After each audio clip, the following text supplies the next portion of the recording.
Hey everybody, Adam Arkfeld with Paracore, and in today's video I'm going to go over AdWords negative keywords lists, why you should consider them, maybe times that you shouldn't consider them, and then also how we organize them here at Paracore. Anyways, all right, so today we're going to be talking about negative keyword lists, and this is a campaign that we used to run quite a long time ago that just has not been closed down yet. And one of the most important parts of running an AdWords campaign is negative keywords. And there are really two different ways to manage them. The first one is adding negatives to ad groups or campaigns specifically. And then the second option is to create a keyword list. And a keyword list is a list of keywords that you then apply to campaigns. In this screenshot, I'm on a campaign so I can see the ad group level. And then if I head up to tools, there's this link here that says negative keyword lists. When I click on that, you can see the negative keyword list that I have set up for this account. This account is related to construction. It has an incredible amount of negatives related to the construction industry. So this one has 1,300 negatives. This one has 1,248. The global has 391. There were just a lot of negatives. We spent months and months and months cleaning the traffic out of this account, and it ended up performing quite well. So when I look at this list, there's 5 different negative keyword lists. So we have a branded list where this company specifically had like a home inspection company that had a very similar name. So we added that as a negative. We categorized them into equipment, global, which went across the entire account. This list was applied to every single campaign, GPR and utility locating, and then video inspection. So these were applied to very specific types of services that we ran for this business. So this business did GPR and utility locating, and they also did video inspection. Any campaign that we had that related to GPR and utility locating, we applied this negative list to, and then any campaign that we had that related to video inspection, we applied this list to. And this business was national, and they had campaigns running in a variety of different markets. I think there were somewhere in the neighborhood of 10 markets. So when there are 10 markets, that for us was 10 different campaigns because we had different ad extension, different messaging for the geographic targeting. We had different landing pages that had geographic specific information. So instead of adding a negative to the account or I don't even know if you can add it to the account level, but to every single campaign, you add the negative to this one list here, and then you apply it to all the campaigns. So if you're just getting started, you can head over here through the tools section and go to negative keyword lists, and now here are all of your lists. You can create a brand new list by hitting this plus button, name the list, and then add the negatives in here, and then you can save that. I'm going to click into GPR and utility locating, and in here these are all of the different things that came out of our keyword cleansing that we wanted to apply to all of the GPR campaigns. So a lot of this stuff is kind of unique. There are some things in here that I would change, so if you're an AdWords expert, don't get all over me about our negatives. We had a lot of people working this account, but there are things like a lot of these things are related to vehicles, a lot are related to equipment and products. This is related, a wire locator, wiring, 7 days to die. I have no idea where these negatives came from, but what I do know is that we didn't want the searches related to them to be in this campaign.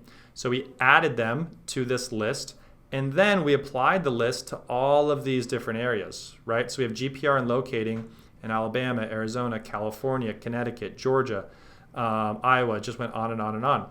So now if I were to add a negative to this list, it's applied to all of these campaigns, and the negative is applied to all of those campaigns. So it creates one central area to manage all of your negatives. And then if I decide to remove a negative, I can remove it out of that list, and then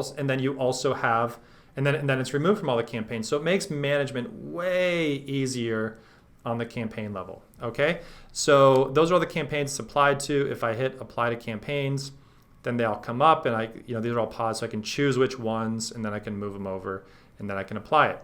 Now, one of the risks with running negative keyword lists is that you forget to apply it to a campaign, and that's that's a bummer. So you might be doing some negative keyword cleansing. You take some keywords some keywords that you don't want in the search terms, you add them to a list, and then you don't actually apply it to the campaign.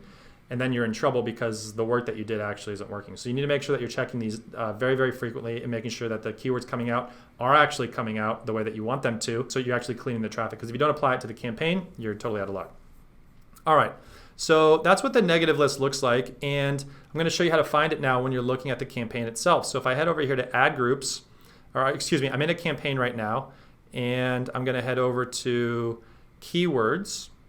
And then here at the top, you have negatives, search terms, and auction insights. So a lot of times we'll hit the search terms, and I'll just do like all time because I know some will come up. So we hit the search terms, and then we have like these different search terms here, right? So ground penetrating radar, concrete X-ray, blah, blah, blah. And so if something comes up, like let's say we don't want sewer locator, then I would head over to negatives. And what you'll notice here is that we don't have a long list of negatives in this campaign or in an ad group. We only have 3 lists. We have the equipment list, we have the global list, and we have the GPR, utility, and locating list. So that is very important to know because when you're adding a negative, don't add it to the campaign if you're running lists. If you added a negative to this right here, it would be like sewer locator. And if you added it,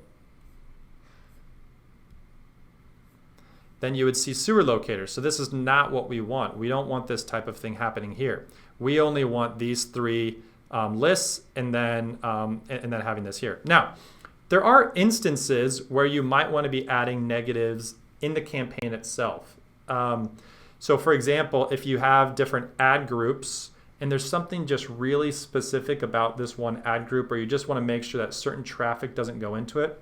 Like let's say that you have a sewer locator technician and sewer locator equipment or something. Let's just say that you wanted to put sewer locator technician into the sewer locator equipment category so that just you made sure the traffic didn't overlap. That's definitely doable. And that might be a time when you want to put them in the ad group or campaign itself. We also have some campaigns that we've taken from very, very broad when we took over the account, and we moved them into the single keyword ad group structure, and we start adding negatives to ad groups and campaigns to start filtering traffic to the correct ad groups. Like if I have a broad match campaign that is just pulling a lot of traffic from different types of searches, and we're kind of using it for R&D, and we're kind of using it for different purposes than our other single keyword ad group campaigns, then I might add the phrase an exact match of the single keyword ad group in the broad match campaign so that traffic is filtered into the correct command I want it to go to. So there are times when you might want it, but I would say 95% of the time you are adding keywords to a list. And even if you only have 1 campaign or 2 campaigns or it's not a complicated account, start using lists. It's just so much easier to manage, okay? So you can see these 3 here. So we have equipment, global, and then GPR. So global is in every single campaign that we run. Equipment is in this campaign because they don't sell equipment, they only sold services. So all the equipment related searches we grouped into one. We also oftentimes will create a list for locations. So depending on how you set up your geographic targeting, the locations might be, people might be like in the location that you service, but they're searching outside of it. And so that can kind of be a bummer if you're like not excluding the states around you. So there's a lot of different things with geographic targeting that can kind of be a problem. So we often create like a locations list. Or if you have like a broad, geographic targeting, but you just want to exclude certain small pieces. So locations list is very, very common. And if I head over to video inspection, now you see I have equipment, global, and then video inspection, but I do not have the GPR and locating list in here. So that is the power of the list. I can get all of the equipment in here, and it's all the same equipment across all of my campaigns. I can get all of the global keywords in here, and that goes across all the campaigns. And then video inspection, and then I can select and match different types of lists for different types of campaigns. So for this business, it was GPR and video inspection were like main categories, and so we had lists that applied to each of those. And there might be keywords in both of the lists that are the same, but what I wanted to do is kind of segment conceptually which keywords went in which campaigns, and then you could apply this to all the different locations. So that worked out really, really well for us. Now, one of the challenges with keyword lists is that AdWords does not give you the notification of, hey, you have a keyword conflict. When you have negatives in here, just right inside the campaign, then AdWords will shoot you a notification and say, hey, you have a negative keyword conflict. One of the keywords that you want people to find is conflicting with this negative that you added, and AdWords gives that notification. Then you can fix it. When you do lists, it doesn't work like that. You need to add one more feature. You need to add a script that actually searches for those. And the way that you get around that is by using a negative keyword list script for your campaign or for your MCC account. Now, what I've done is I've gone to the Google Ads script library. I just typed in Google AdWords scripts negative keyword list, and it got me right here in search. And I clicked down here to negative keyword lists.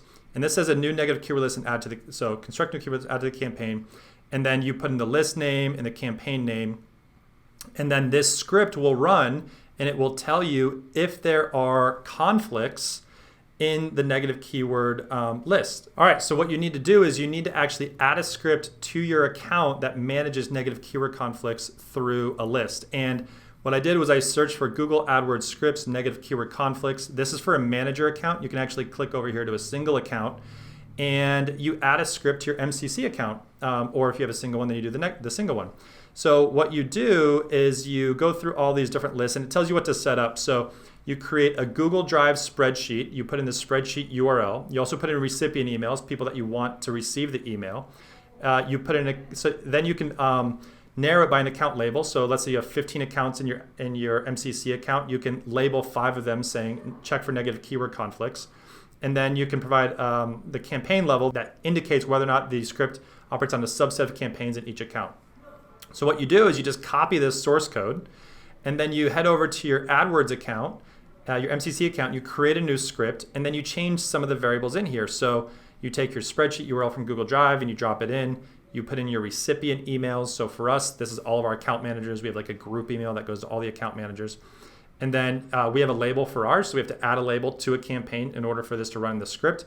And we schedule ours at 2 a.m. every day. It runs through all of our accounts and it compares the keywords against the negative lists. And then if there are conflicts, it actually sends an email to us saying, hey, we found some conflicts in your accounts. We need you to rectify this. And you'll keep getting that email over and over and over until it's fixed. So that's really amazing. And this is really important if you're going to be using negative lists, because you might add a keyword accidentally that conflicts with like a major search term. It's happened before. And then this list will allow you to manage those conflicts and catch them very, very quickly. So this is a really good safeguard against things like that. So if you're not using negative keyword lists, I would highly encourage you to do so. They're incredibly powerful. They're amazing. They make managing your account so much easier. They're totally a best practice that we do here at Paracore. And basically everyone that we hire is used to just adding them to the ad groups and campaigns. And we require them to move them all to lists unless there's another reason not to do so. So that's all. If you have any questions, please leave a comment or ask below. I appreciate you watching. Please like and subscribe. My name is Adam, the owner of Paracore. If you have any questions or want to get in touch, we're at paracore.com, and we're a PPC agency. Thanks for watching, and we'll see you in the next video.